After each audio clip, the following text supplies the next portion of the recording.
صحیح بخاری کی حدیث ہے، حدیث نمبر 1897۔ حضرت ابو ہریرہ رضی اللہ عنہ سے مروی ہے، رسول صلی اللہ علیہ وآلہ وسلم نے فرمایا، جو شخص اللہ کے راستے میں 2 چیزیں خرچ کرے گا اسے فرشتے جنت کے دروازوں سے بلائیں گے کہ یہ دروازہ اچھا ہے۔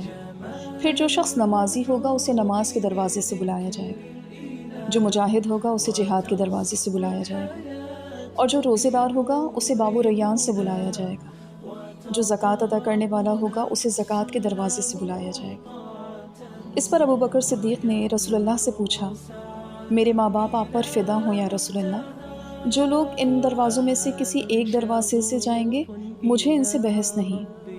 آپ یہ فرمائیے، کوئی ایسا بھی ہوگا جو ان سب دروازوں سے بلایا جائے؟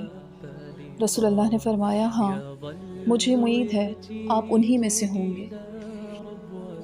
مومن خیر کا طالب ہوتا ہے، عمل کا حریص ہوتا ہے۔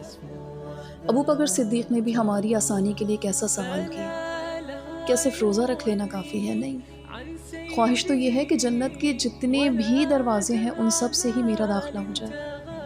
ہر صدا لگانے والا مجھے اپنے پاس بلا رہا ہو، مجھے سارے دروازوں سے جانے کے لیے انویٹیشن آیا ہو، تو ہمیں بھی خیر میں اتنا ہی حریص ہونا ہے۔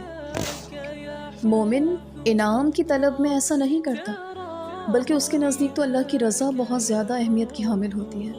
وہ چاہتا اللہ کی رضا ہے اور عمل میں بڑھتا ہی چلا جاتا ہے، نیک عمل کرنے کا کوئی موقع ہاتھ سے نہیں جانے دیتا۔ تو پھر اللہ تعالیٰ نے بھی اپنے ایسے بندے کے لیے ہر نیک عمل کا اجر رکھا ہے اور اس کے لیے خاص دروازے بنائے ہیں۔